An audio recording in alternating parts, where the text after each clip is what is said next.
Welcome to Focus on Fresh for the West Seattle Thriftway. We feature what's fresh, local, and delicious, and show you how to cook it. Hi, it's Mary White again from my friends at the West Seattle Thriftway. And when I was talking to Brian at the store, he said, let's do mac and cheese. And I'm like, mac and cheese? But after doing some research, I've discovered that mac and cheese, when done right with really good ingredients, is a wonderful thing. I want to get you guys away from that blue box and into the good stuff. Today I chose this really cool pasta they have at the store, and I think it's ciocchiole. Anyway, they're like little snails, right? When you make mac and cheese, the good kind, make it with elbow macaroni or something that's gonna hold a lot of sauce. That's a good thing. So, a pound of this goes into rapidly boiling water. When you guys are making something with pasta, a casserole with pasta, remember that it's gonna cook a little bit more in the oven. So cook it very al dente, minute or two less than you would normally cook it. What I've got here is 3 tablespoons of butter and 3 tablespoons of flour. This is the base of the sauce. It's a lot like a gravy, okay? It's 1 to 1 to 1. So 1 tablespoon of fat, a tablespoon of flour, and a cup of milk. In this case, because we're making a lot of it, 3 tablespoons of flour, 3 of butter, and 3 cups of milk. Now notice I'm stirring and stirring and stirring. You'd stir this with a whisk so you don't get any lumps. Lumps suck. You don't want that. You're gonna let this cook and stir till it gets a little bit brown. With the flour, I added a tablespoon of dry mustard. It gives it a nice, spicy kind of a bit of a bite. Yeah, it's gonna be good. So you cook the floury taste out.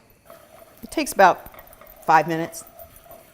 Then you want to add the rest of this good stuff that goes in this sauce. Now, normally, onions don't go in a white sauce, but in this case, they do. You want them to cook a little bit before you add the rest of the goodness. So you got your onions in there, some bay leaf, paprika, and this is kind of to taste. You know, do your thing here. You don't want too much because then you'll have orange sauce, but a little bit really makes a difference.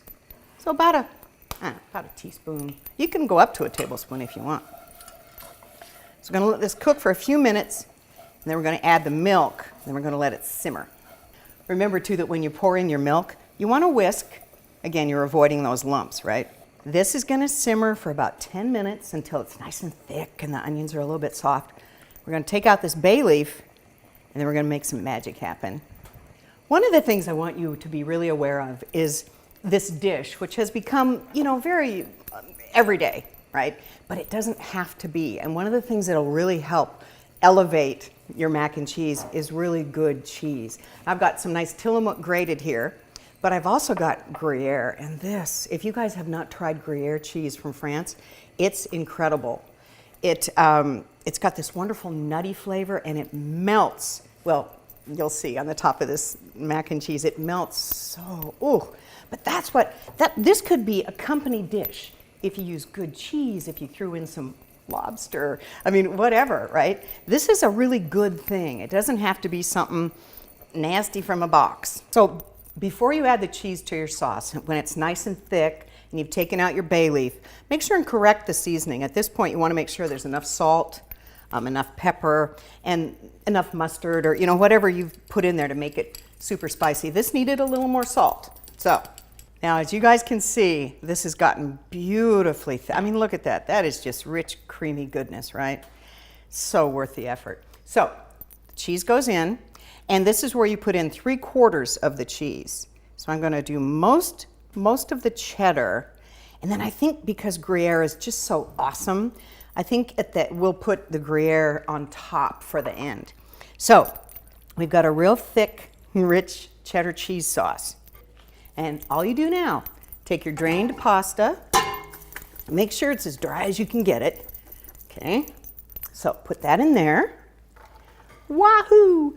Now we have, of course, preheated our oven to 350, so it's ready to go.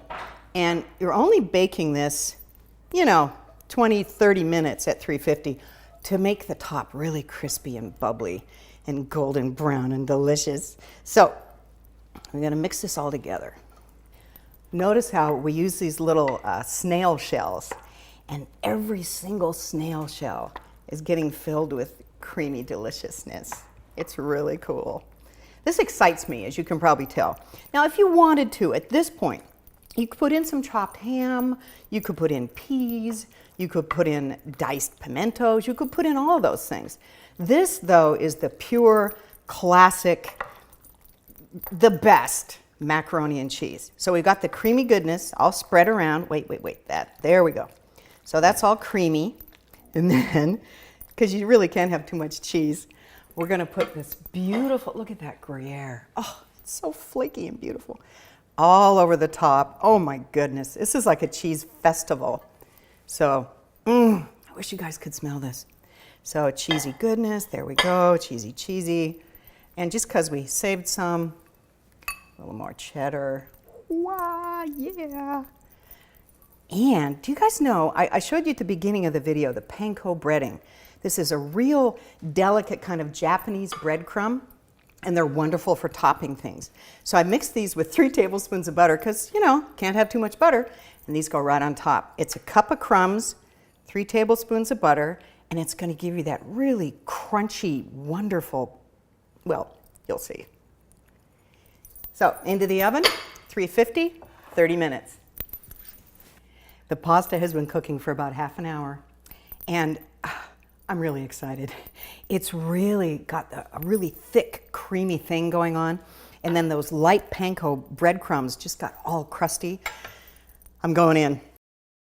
Today's recipe will be on our website, westseattlethriftway.com. Recipes can also be found on my website, thepantryraid.com. Thanks so much. See you next time.